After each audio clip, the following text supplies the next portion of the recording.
Olá, olá, bem-vindos a mais um episódio do podcast do Rico Casal, um casal a caminho da liberdade financeira. Eu sou a Catarina. Eu sou o Rafik, o digníssimo noivo. O digníssimo noivo. Sejam bem-vindos aqui a mais um episódio do nosso podcast. E acho que hoje começo o podcast um bocado chateado, irritado. Pois estás irritado. Estou muito tenso. Porquê? Sim, porque estamos cansados. Estamos cansados. Porque ele teve a montar aqui esta parafernália toda de coisas, microfones, luzes, câmara E ação. nem sempre a montagem corre bem logo à primeira, é preciso de algumas afinações. Hoje foi com os microfones e pronto, e ele fica muito nervoso com isto, é muito nervoso. É nervoso, é chateado. Chateado porquê? Mas eu não percebi a verdadeira razão de ficar chateado, se é porque pensas, caralho, sempre eu a tratar disto, ela também devia fazer, ou é, está sempre a montar, estou farta desta coisa de estar sempre a montar cada vez que gravamos, ou é tipo outra coisa qualquer. Olha, eu não, tenho a certeza que é porque eu gosto que as coisas fiquem bem. Então, como estou a fazer as coisas sem ter a certeza que as coisas vão ficar bem, fico chateado. É por isso, não é? Porque ela também devia estar a fazer, não está, não sabe, não sabe, não quer saber, não é isso? Não é nada disso. Não é nada disso. Fico mais descansada então. Então posso continuar sem saber nada disto, não é? Isso é contigo, não é? Portanto... Mas olha, por isso nós temos o apoio do Zé, exatamente, do som, não é? E do Sebastião no vídeo, para nos tratar pelo menos da parte depois da gravação. E também, o que é que nós temos mais? Temos o YouTube, temos o Spotify, portanto, se estás a ver no YouTube, não te esqueças de seguir o canal e deixares o teu gosto neste vídeo, de ativar as notificações. Se estiveres a ver neste caso não, a ouvir no Spotify ou em qualquer outra plataforma de streaming, aproveita e carrega aí no botão das classificações. No Spotify tens o de 0 a 5, não é? Estrelas, dá 5 estrelas porque com este nível de irritação eu preciso das 5 estrelas. Para motivar. Para além disso, temos a nossa querida GoParity. Para quem ainda não ouviu falar, a GoParity é uma plataforma de investimento sustentável, ou seja, vocês podem investir em projetos de sustentabilidade, instalação de painéis solares é o mais comum, mas existem outros também. E temos um cupom, não é? Sim, basicamente temos um cupom em que tu podes utilizar 5 euros que a GoParity te dá para tu poderes fazer o teu primeiro investimento em qualquer um destes projetos, nos projetos que existirem na altura em que tu fizeres a tua inscrição. Estes 5 euros são gratuitos para ti, para que tu possas experimentar a plataforma. Vais ter lá projetos para poderes investir em sustentabilidade, em projetos de sustentabilidade, em que tu emprestas o teu dinheiro e irás receber juros em troca desse investimento, e do outro lado, uma empresa com o propósito de melhorar a sustentabilidade do mundo vai poder aplicar esse dinheiro no seu projeto, não é? Sim. Portanto, o cupom é Rico 5. Exatamente, Rico Casal 5. Se não tiveres aí uma caneta à mão para apontar, vais ter aqui o link na descrição deste episódio para poderes ir diretamente e poderes resgatar os teus 5 euros. Sim, olha, e antes de falarmos do tema deste episódio, nós começámos o episódio a dizer que estávamos muito cansados e de facto foi uma semana muito intensa. Fizemos um podcast ao vivo, demos uma aula de 1h30. De 1h30 em pé. Vocês Exatamente. Não imaginam como é que nós estávamos no final. Nós não nos conseguíamos mexer. Nós ainda pensámos como não tínhamos o nosso filho cá em casa, a primeira ideia até foi ir jantar fora. Estávamos tão cansados. Não dava para nós. Eu acho que quem estiver a ouvir aqui este episódio vai sentir mesmo na nossa voz que ainda estamos cansados, não é? Ainda não recuperámos totalmente. A sorte é que o fim de semana que aí vem é um fim de semana prolongado, não é? Mas que temos um casamento. E temos um casamento. Epá, mas eu espero, não estou a pensar ficar lá muito tempo. Estou tão cansada.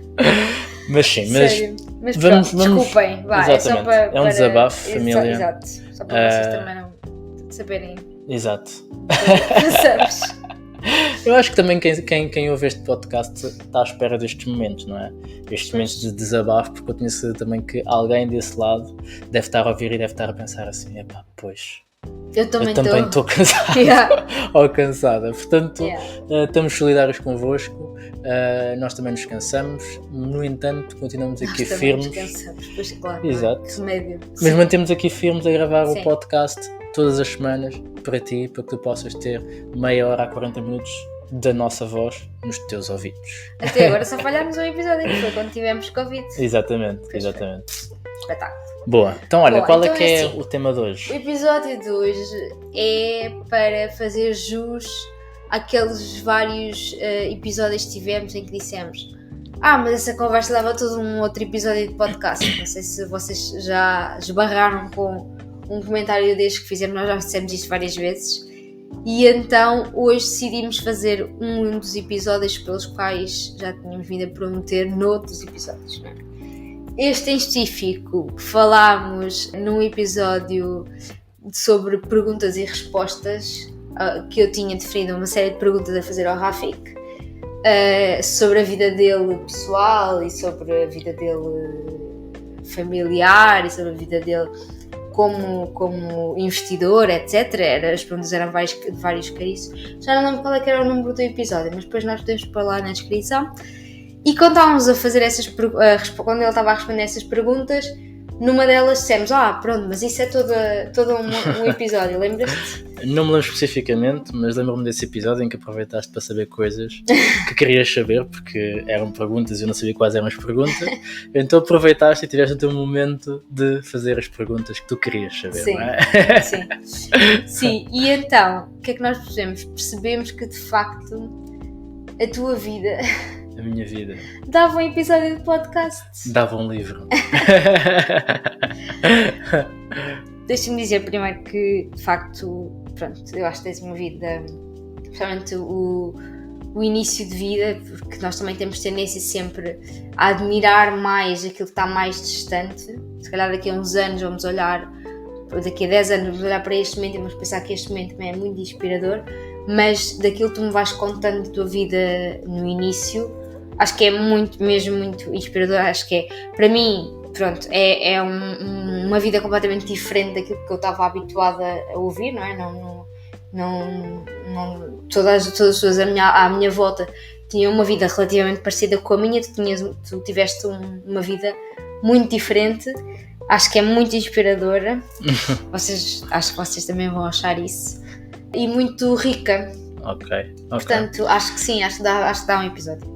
Boa, mas é assim, eu também gostava de fazer aqui um enquadramento, porque quem ouve o podcast do Que Rico Casal está à espera de ouvir coisas sobre finanças e coisas sobre investimentos, sobre imobiliário, e de repente aparecemos aqui nós a falar da nossa vida, não é? Sim. De repente as pessoas vão pensar que estão no alta definição. Sim. Então eu acho que o mais importante e o que se pode tirar deste episódio é primeiro que tudo um exemplo no sentido em que tu podes pegar nesta nossa dinâmica e aplicar com a tua companheira ou com a tua companheira, que é ir a fundo naquilo que é a história e o passado da pessoa que tu tens ao teu lado. E isso, como casal, que é aquilo que também nós queremos trazer aqui neste episódio e neste podcast e também no Que Rico Casal como um todo, é uma das principais valias, é tu conheceres efetivamente o teu companheiro ou a tua companheira para que o caminho para a liberdade financeira seja feito com o maior nível de alinhamento, não é? E depois, esperar que com a minha história tu consigas também tirar algum ensinamento. Sim. Inspiração acho que é um bocado pretencioso, não é? Mas algum ensinamento, alguma coisa que também te identifiques eventualmente ou que tenha algum impacto na tua vida, não é? Sim. Bom. Então, mas olha, começando pelo início, tu nasceste em Portugal, não foi? Nasci em Portugal. Explica-me lá, ainda um bocadinho mais atrás, o teu pai e a tua mãe são guineenses, não é? A tua mãe é guineense, mas não é da Guiné-Bissau, é da Guiné-Conakry, que é ali vizinha, para quem não está familiarizado com o mapa africano. Guiné-Conakry faz fronteira com a Guiné-Bissau, mas era uma colónia francesa. E a tua mãe nasceu na Guiné-Conakry, mas depois foi para a Guiné-Bissau quando era miúda, não é? Exatamente. Foi com a mãe dela ou já foi sozinha? Foi com a mãe dela, foi na altura da Guerra Colonial, em que a minha mãe nasceu em 66. Okay. E basicamente nessa altura a minha avó saiu da Guiné-Conakry e foi para a Guiné. Porquê? Porque tinha um namorado ou tinha alguém que era guineense.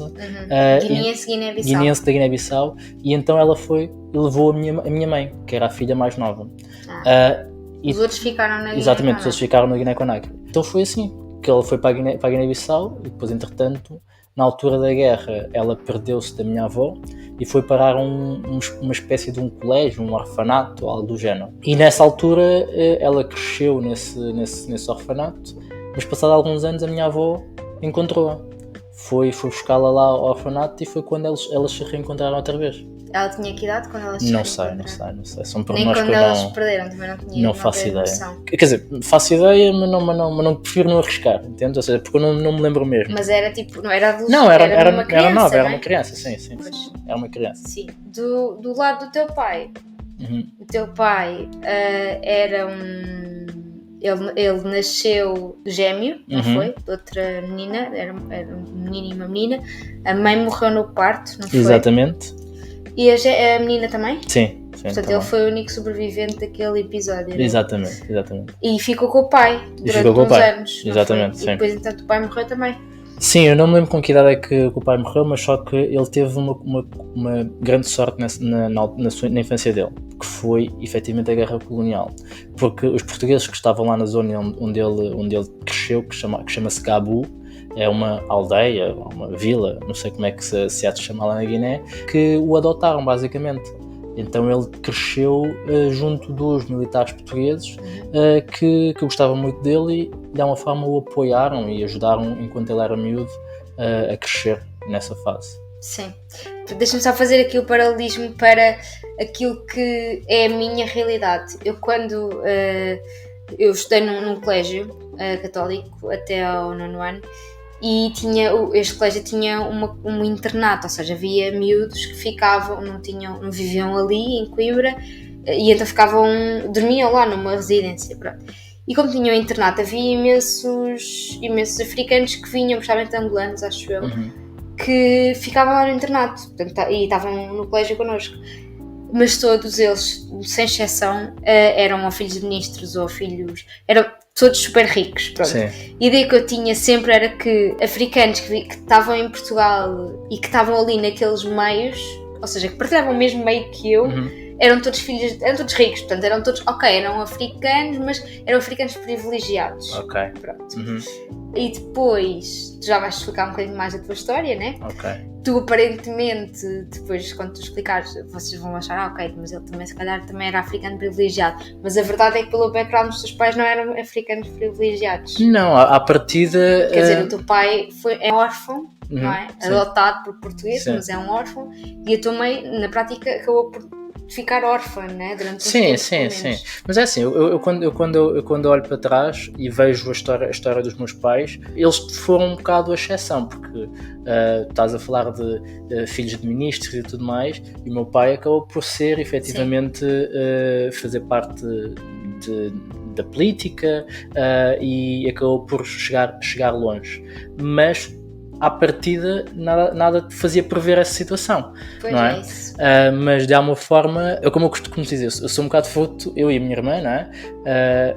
Ou as minhas irmãs, somos frutos de um caminho de sorte do meu pai e da minha mãe, porque à partida não era esse o suposto caminho, porque muitos outros tiveram essa situação e poucos foram, ou a minoria foi aqueles que conseguiram, por exemplo, chegar e ter, por exemplo, um filho, eventualmente como eu, que está aqui sentado no centro de Lisboa a gravar um podcast e a pensar em ter um caminho para a liberdade financeira. Sim. Não é?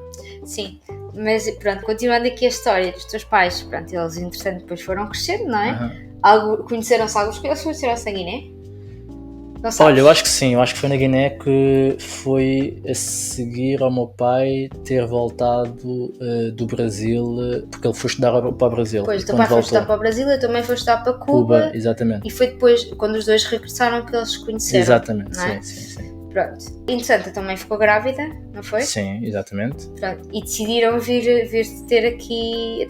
Foi a tua mãe que decidiu ou o teu pai que decidiu? Não, foi o meu pai que decidiu, porque a minha mãe não conhecia Portugal, o meu pai já conhecia. Ela falava português? Eu acho que não.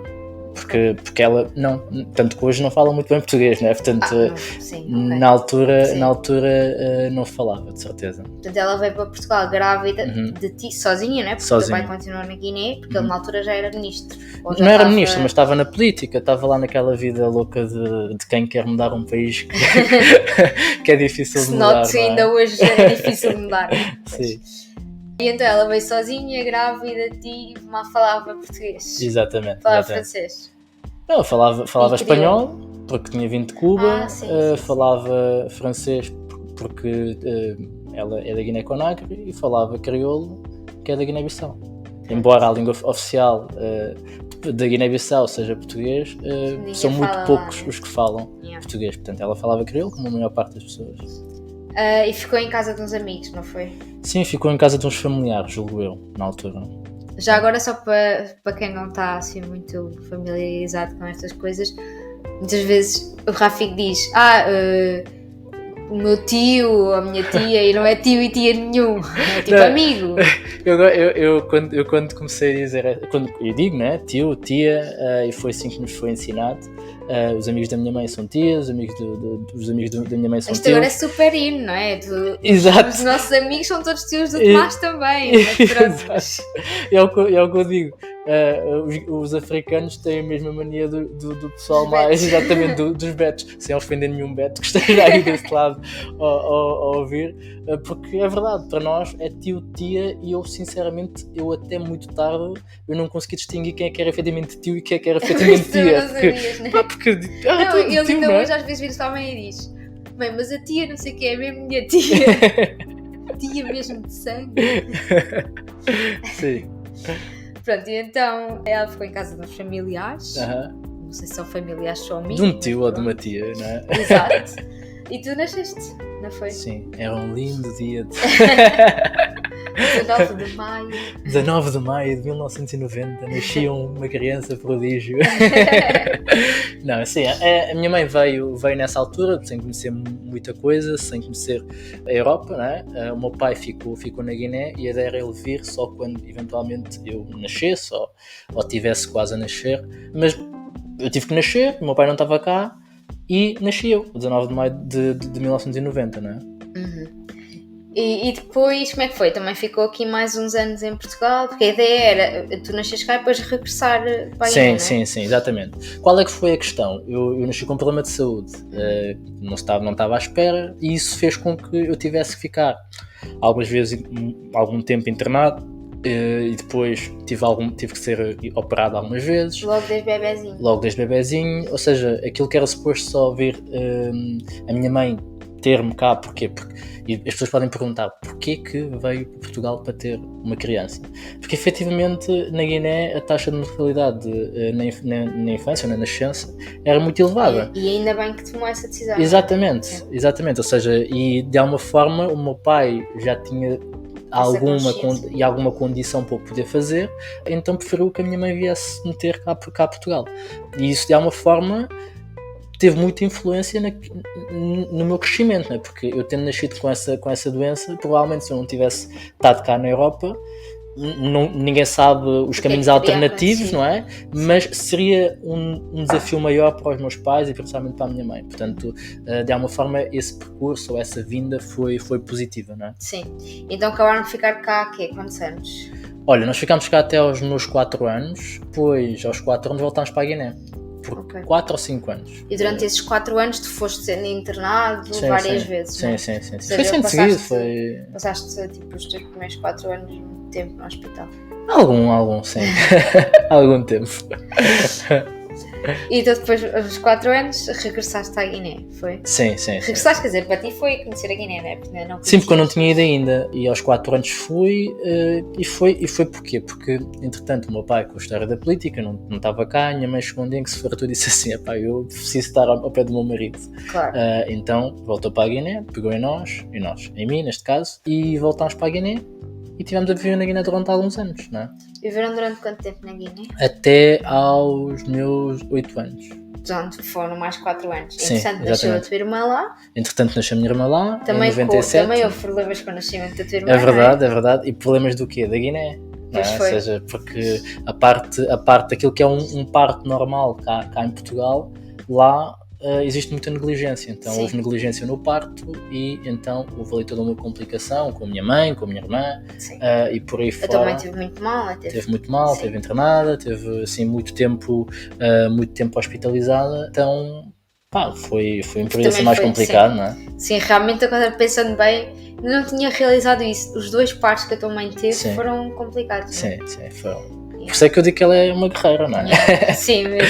Malta, vocês estão a ouvir isto e eu não estou preparado para aquilo que a Catarina está-me aqui a colocar. Portanto, nós sentámos à mesa só para perceber o enquadramento. Isto aqui não é nada preparado e se sentir algum nervosismo na resposta é porque eu não estou bem preparado para aquilo que ela vai explorar. Eu sinto que ele está vai tentar conter-se e pensar: meu Deus, eu posso mesmo dizer isto.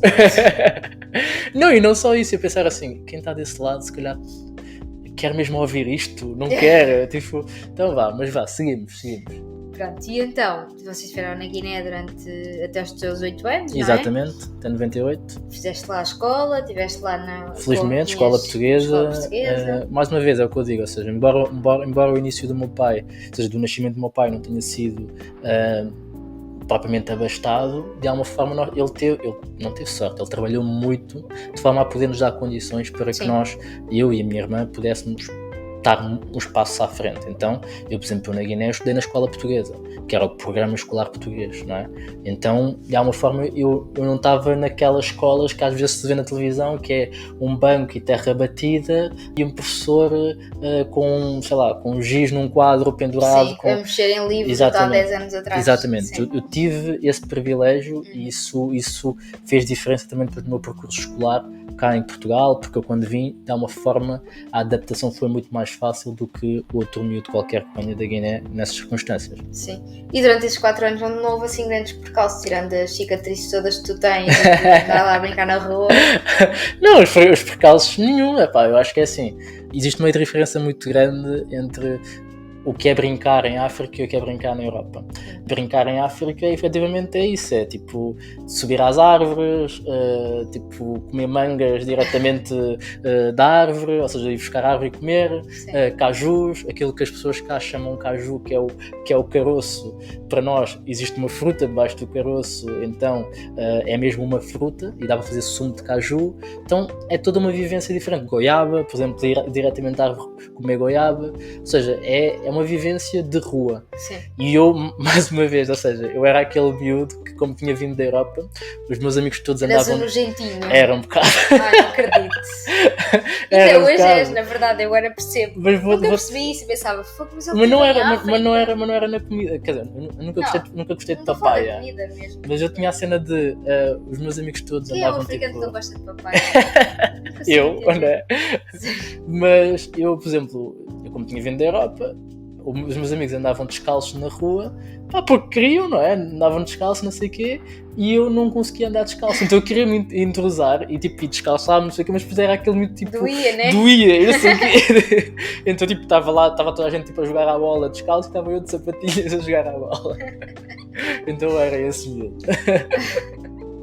Mas pronto, não houve percalço até um dia, né? Sim, até um dia, ou seja, em 98 houve uma guerra civil na Guiné-Bissau. É assim, provavelmente o pessoal da nossa geração não se lembra, ou seja, quem vive cá em Portugal, não é? Ou seja, não sei se foi noticiado, se não, mas acho que foi, mas nós também éramos muito novos. Pois, exatamente, eventualmente com 8 anos, 10 anos, não se lembram. Mas houve uma guerra civil na Guiné-Bissau em que, como a maior parte dos países em África, houve a revolução e houve a independência da Guiné-Bissau. Depois da guerra colonial. Exatamente, e vai para lá um ditador, não é? Ou seja, vai para lá uma pessoa que vai com bons princípios, mas depois perdura no tempo. E chegou uma altura em que os militares disseram, basta, vais ter que sair, e incluiu uma guerra, não é? Em que fomos apanhados todos de surpresa. A minha irmã faz anos a 6 de maio e a guerra começou a 8 de maio. E acho que eu, por exemplo, nós agora... A tua irmã tinha acabado de fazer 2 anos para aí, não? Não, tinha acabado de fazer 1 ano. Só tinha feito 1 ano. 1 ano. E basicamente nós sentamos-nos às vezes aqui em casa a ver os tristes episódios que vemos agora na Ucrânia e na Rússia, e às vezes houve uma pergunta que tu me fizeste que foi: porquê que as pessoas não fogem? porque é que as pessoas não saem, não é? Sim, sim. E foi Logo no início. exatamente. Sim, sim. E foi um bocado o que nos aconteceu, foi, ok, começou a guerra, mas tu pensas sempre, isto vai passar. E tu vais ficando, e de repente, quando dás por ti, vais ter que fugir de alguma forma, não é? Sim. Então foi um bocado o que nos aconteceu. O meu pai não estava na Guiné nessa altura, porque estava nos Estados Unidos a fazer uma formação, e depois, quando ele decidiu voltar, já não podia entrar na Guiné-Bissau, porque já tinham fechado as fronteiras, já tinha feito a Guiné como sendo um sítio só de entrada por terra. Então o meu pai não conseguiu ir ter connosco. Então fiquei eu, a minha irmã, a minha mãe, a minha avó, a minha tia, prima, agora não sei, né? E nós, como vivíamos num bairro, ficámos num bunker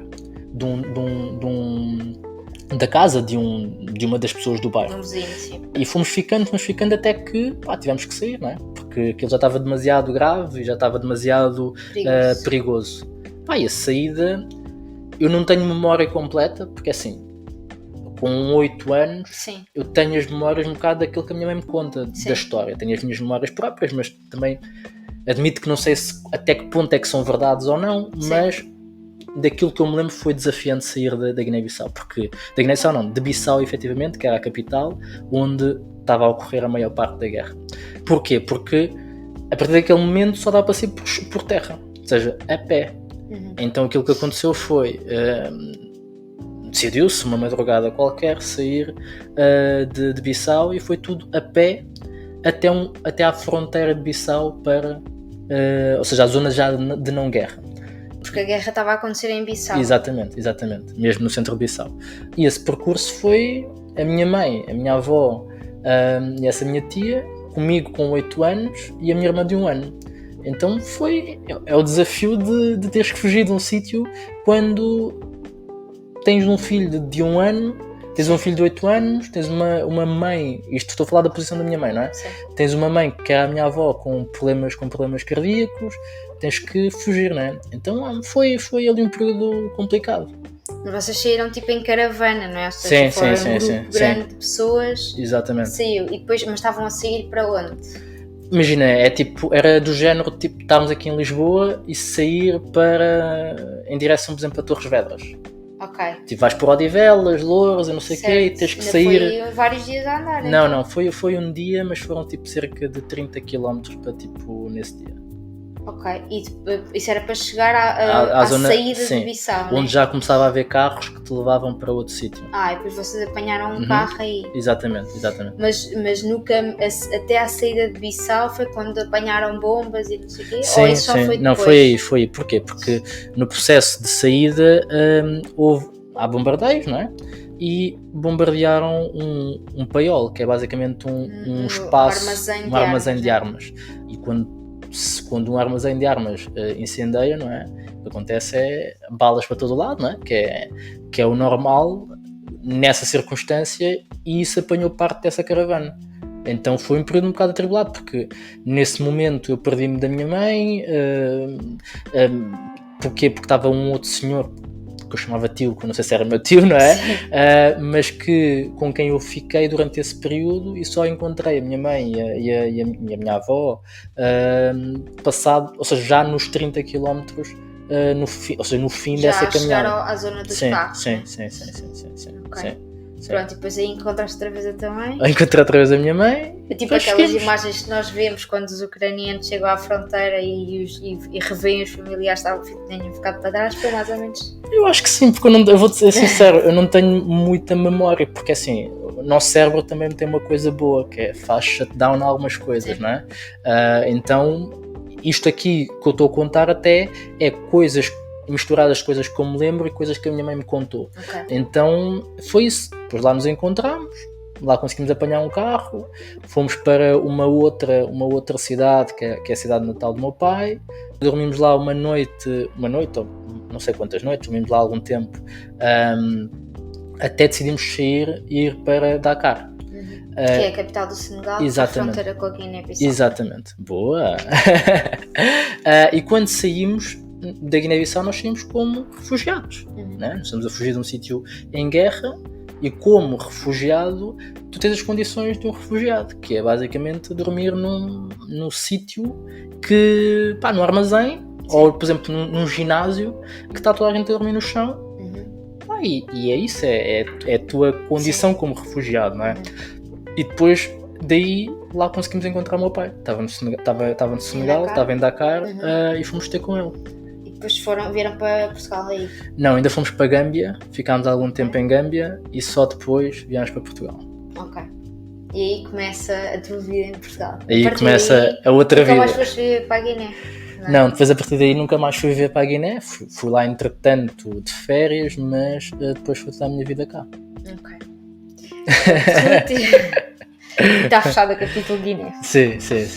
E relativamente à tua vida em Portugal, o teu pai teve cá uns tempos, mas depois voltou para a Guiné, não foi? Deve ter sido até as coisas estabilizarem lá. Sim, mas foi muito pouco tempo. Okay. Ele assim que teve a oportunidade de ir foi, porque é assim, qual é que é a filosofia do meu pai, e eu acredito da maior parte dos guineenses dessa geração, é que tu viste independência acontecer e tu queres um país melhor.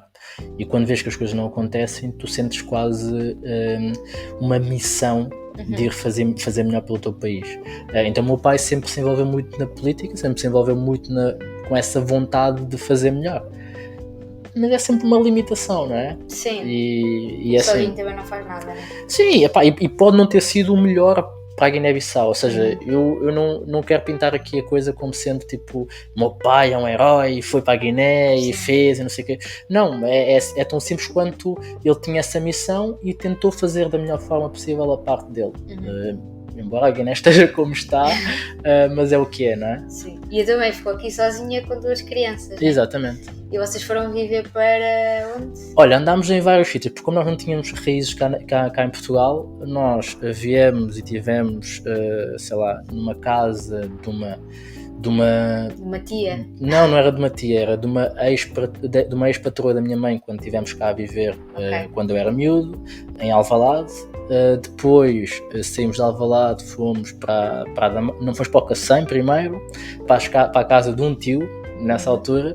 Depois saímos dessa casa desse tio e fomos para a casa de um outro tio na Damaia, até que houve condições para comprarmos uma casa em Queluz, no Monte Abrão. Que é a casa onde a tua mãe ainda vive hoje. Exatamente.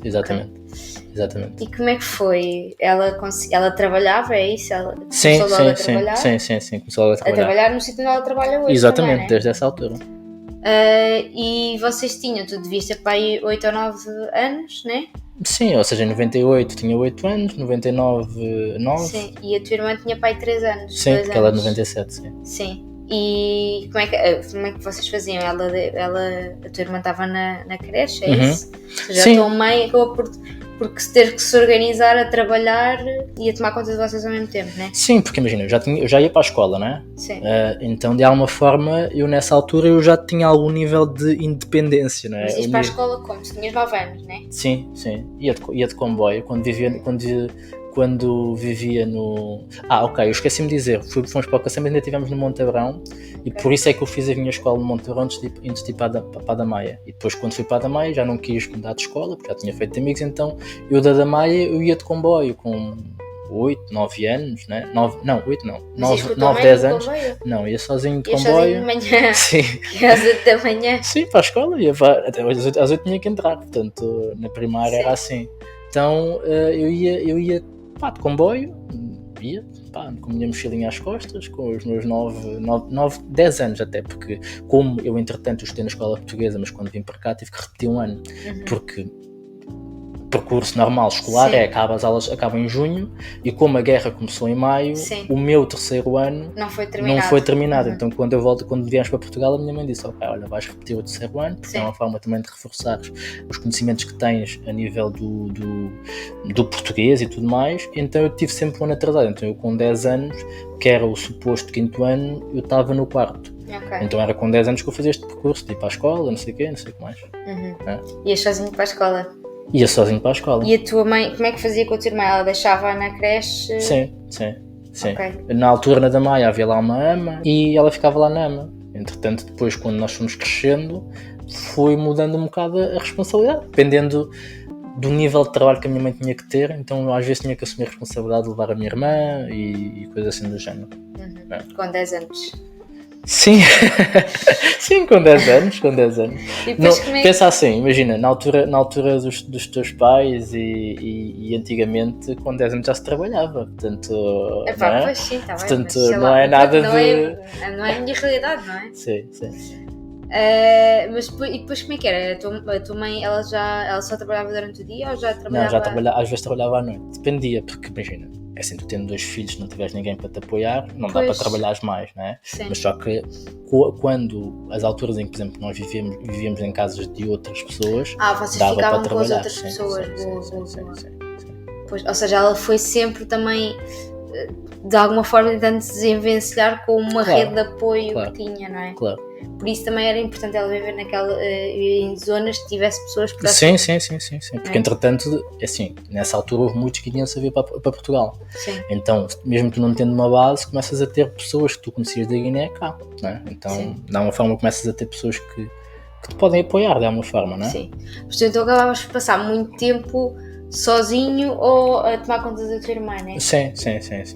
Eu depois, quando fui para o 5º ano, eu entrei para o atletismo e então aí eu passava mesmo a maior parte do meu tempo tipo fora, porque os treinos eram às 6 da tarde, as aulas acabavam às vezes à 1, então tipo eu da 1 às 6 não podia voltar para casa, então ficava ali, eu ia jogar a bola. Não, na rua não, porque eu tinha amigos que ia para a casa dos amigos e pá, e como miúdo naquela altura, e para quem é da linha de Sintra, para quem é ali da zona do Monteirão, entende que, pá, 10, 11, 12 anos, eu não conheço outras realidades, atenção, não quero tipo, dizer que é só essa zona, mas pá, tu andas na rua e vais jogar a bola e é tipo, pá, só ao final do dia é que... Agora que nós somos pais, e mesmo quando nós não éramos, não faz confusão pensar que tu não sabes onde é que está o teu filho durante a maior parte da tarde. Sabes o que eu penso? É que tu nessa altura não tinhas hipótese, não é? Pois. Não havia telemóveis. Sim. Portanto, quando tu não tens hipótese, nem sequer pensas que isso é um problema, não é? Eu lembro perfeitamente que o meu melhor amigo, que eu ficava muito tempo na casa dele, aquilo que ele tinha que fazer quando chegava a casa era ligar para o trabalho da mãe. Mas só quando chegasse a casa é que ia ao telefone fixo ligar para o telefone. Mas tinha essa coisa. A mãe dele sabia que se ele não ligasse, alguma coisa se passava. A partir de assim, mas tipo, pá, às vezes esquecia, se dava sermões, não sabia. Não, mas também... Este para mim faz-me essa confusão, desculpa. Não, claro. Não é? E repara, assim, nós hoje somos pais e eu percebo que a realidade em que eu cresci não é uma realidade que eu quero que o meu filho cresça. Não é? Ou seja, eu não quero que o meu filho passe o dia todo na rua a jogar futebol só porque sim, não é? Eu quero que ele jogue futebol, mas pá, não é a mesma circunstância, não é? Tipo, então, e mesmo aquela coisa de, pá, hoje em dia, mesmo quando o meu filho tiver, sei lá, 15, 16, 17, 18 anos, pá, ele estar a andar de comboio sozinho, pá, eu vou ficar sempre preocupado. Sim. Mas é como eu te digo, é uma questão de hipótese. Quando tu não tens hipótese de outro caminho, aquele é o caminho normal. E portanto tu não te preocupas porque nem sequer há espaço para preocupação, não é? Ou seja, vou-me preocupar com o quê se não consigo fazer? Sim. Não é? Então nós preocupamos com coisas que são hipótese, que é o meu filho vai para o colégio, vai para a escola pública. Só me preocupo com isto porque eu sei que existe a possibilidade de haver o colégio. Sim. Porque se não houver essa possibilidade, nem sequer me preocupo. Sim, entende? Sim. Mas para mim o que mais me fascina é o facto de, pronto, enfim, tu na verdade, por condições da vida, não tiveste assim propriamente apoio dos teus pais, ou seja, os teus pais não estavam lá sempre, não é? Eles não faziam os trabalhos de casa contigo. Não. E ainda tinhas a responsabilidade da tua irmã muitas vezes. Sim. E mesmo assim tu conseguiste ir sendo bom aluno, não é? Conseguiste ir tendo boas notas, conseguiste aliás, a tua escola, tenho ideia, tu me dizes uma vez que a tua escola até fazia aquela separação dos bons e dos maus alunos, e tu ficaste na turma dos bons, não foi? Sim. Conseguiste ir para a faculdade, conseguiste pagar a faculdade. Sim, a trabalhar. Tu trabalhaste ao mesmo tempo, estavas a pagar a Exatamente, faculdade. num call center. E ainda estavas a fazer atletismo. A vender TV Cabo. Não me lembro. Era TV Cabo? Era Cabo Visão.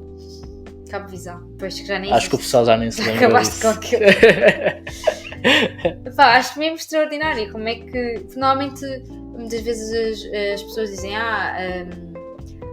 aquele rapaz ou aquela rapariga entrou num caminho da margem, não querem ir a extremos, né?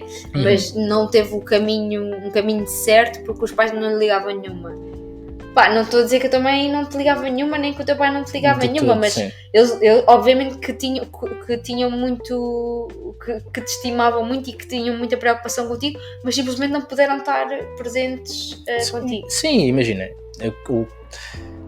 é como eu digo, é assim, se eles pudessem, eles estavam. Eles não estavam porque não podiam. Sim. E portanto eu também, o meu papel, isso também vem de educação, por isso é que eu digo que isto não vem de mim, não fui eu como miúdo que acordei e disse assim, agora eu vou para a escola sozinho, nem vou ser responsável, não foi nada disso, foi tipo, aquilo que eu fui vendo, aquilo que me foi sendo incutido pela educação, principalmente da minha mãe, mas também pela exigência do meu pai.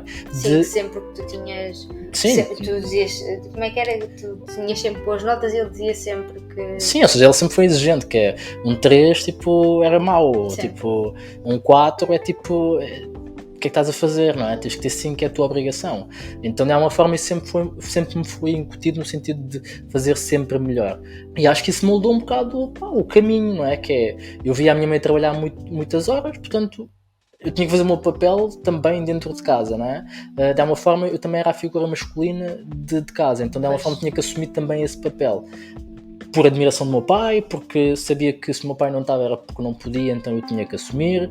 O meu pai sempre dizia, tu és homem da família, aquelas coisas que às vezes, não sei se dizem, se não, mas que me foi sendo incutido ao longo do tempo, a responsabilidade, o querer sempre fazer mais, o ser ambicioso, o querer crescer. Então eu acho que foi isso também que, isso, como é óbvio, uma boa pitada de sorte, né? Porque eu podia ter feito tudo e mais alguma coisa, podia ter feito mais e não estar aqui, né? Então de alguma forma fui tendo sorte, primeiro de ter, por exemplo, tido alguns professores que tive, por ter tido amigos que tive, por ter entrado para o atletismo, ou seja, fui tendo ali alguns empurrõezinhos que me mantiveram ali no caminho. Fui conhecendo pessoas que também me motivaram, que me incentivaram e por aí fora. Portanto, eu acho que isso não pode ser deixado de lado, não é? Sim, mas é isso. Eu acho que a principal mensagem da tua história de vida é essa. Na verdade, não há desculpas, não é? Tipo, as coisas... Não é por existir uma determinada condição, tu passares por uma guerra, tu... Enfim, não tiveste provavelmente uma vida assim muito fácil no início. Ok, não... tiveste a tua sorte, tiveste podia ter sido pior, os teus privilégios, mas de alguma forma conseguiste. Podia ter corrido muito mal, acho eu, e acho que correu bastante bem. Assim, até agora tem corrido bem, felizmente, não é? Acho que eu sempre fui ambicioso, mas há coisas que fui conquistando e nós fomos conquistando também como família, que eu não imaginava, tipo, possível. E eu vejo isso muito também mesmo com o meu grupo de amigos mais próximo, o meu núcleo, que nós fizemos uma jornada e um crescimento que à partida nenhum de nós se esperava disso. Sim. Eu acho que isso deveu-se também muito a essa conexão. Eu acredito que quem nos está a ouvir também deva ter um bocado essa sensação que é o núcleo de amigos ou os ambientes que frequentaram definiram muito aquilo que eles são hoje. Então eu diria que houve aqui alguns pilares relevantes no meu crescimento, ou seja, se houver alguma coisa a absorver daqui, eu diria que são princípios. E acho que um dos principais princípios é primeiro o ambiente, ou seja, quando tu controlas o teu ambiente onde tu estás, tu aumentas a probabilidade de sucesso. E por isso é que hoje em dia a nossa discussão entre colégio e escola pública de alguma forma ficou mais amenizada, porque nós entendemos isto, que existem ambientes em que existe maior probabilidade de sucesso no nosso filho. O outro, acho que o exemplo da minha mãe incutiu em mim também uma necessidade quase de provar, não falhar. Exatamente, não falhar. E depois acho que a responsabilidade desde muito cedo, que às vezes os Ou seja, pais deixa-me só proíbem, fazer não é? aqui um parênteses, que é, às vezes os pais têm muita tendência a esconder os problemas, não Exatamente. é? A proteger os filhos dos problemas. Mas essa vulnerabilidade que se passa também é importante para a aprendizagem, não é? Claro que sim, claro que sim. Sim. E acho que acima de tudo explicar, não é? A minha mãe sempre me explicou porque é que trabalhava tanto. Ou seja, eu nunca consegui apontar-lhe o dedo a dizer tipo, tu não estás para mim. Aqui, sim. Porque eu sabia que ela estava do outro lado por mim, ou por mim, pela minha irmã, não é? Ou seja, Sim. portanto nunca houve essa questão de cobrar. Porquê? Porque ela sempre nos explicou isso também, não é? Pois, assim, eu acho que a responsabilidade, que eu às vezes acho que isso é uma coisa que nós temos de ter muito cuidado com o nosso filho, é nós temos que lhe incutir o sentido de responsabilidade e, acima de tudo, deixar que ele falhe e que se aleije, não é? Que cometa os seus erros e que assuma a responsabilidade por isso, porque é muito fácil eu dizer isto agora, mas quando acontecer vai ser muito difícil agir, porque eu sei, assim, agora somos pais e sabemos que ele chora e o teu primeiro instinto é ir lá, não é? E tu sabes que eu tenho muito aquela posição de não, deixa ver até onde é que ele vai. Então acho que foi muito daí, responsabilidade, exemplo, ambiente. Acho que foi muito isso. Pá, e sorte, muita sorte. Muita sorte em ter entrado para a empresa que entrei, mesmo antes de acabar a faculdade, muita sorte de ter tido os professores que tive que de alguma forma me motivaram a ter boas notas, muita sorte de nunca ter sido assaltado ao longo da minha... Nunca foste assaltado? Já tive um momento, mas não fui roubado. Eu depois explico isso. Isso dá uma história para outro episódio. Estamos gravados mais um compromisso. Sorte em ter-te conhecido, sorte de eventualmente as pessoas gostarem do nosso conteúdo e estarem aqui a ouvir-nos. E é isto, ou seja, de uma forma a coisa vai-se fazendo sem tirar a nossa parte de responsabilidade de tentar fazer e de arriscar e procurar mais. Mas eu acho que é isto. Acho que eu sinto-me privilegiado de estar aqui, sei que conquistei aquilo que nós temos, mas acima de tudo também não tenho muito medo de me colocar numa posição de vulnerabilidade e de alguém dizer do género, pois, mas isso é normal, porque eu sei que existem outras pessoas com história bem pior que a minha, e tipo aquilo que se chama o delta, né? Ou seja, a variação entre o sítio em que estavam e o sítio em que estão, muito maior, e portanto é sem pretenciosismo nenhum, isto é quase uma terapia para nós, mas é uma terapia em que mais 500 pessoas que ouvem o nosso podcast vão poder assistir, e não uma coisa para colocar como eu sou muito bom, ou sou melhor, ou o que quer que seja. Faz sentido? Faz. Era isto, nós queríamos contar-vos um bocadinho aqui a história do Rafik. Espero que tenham gostado. Espero que se tenham sentido inspirados, apesar de ele não querer passar essa ideia. E tá, não é? É isso, acho que é assim. Isto. Se não tiveres mais nenhuma pergunta... Não, acho que não. Nós prometemos que aqueles outros episódios que fomos aí dizendo ao longo dos episódios de podcast, vamos dizendo, nós não nos esquecemos deles, como vocês viram agora, vão aparecendo e pronto. É isso. Está tudo. Tá? Sim. Beijinhos. Abraços. E muitos palhaços. Tchau. Tchau.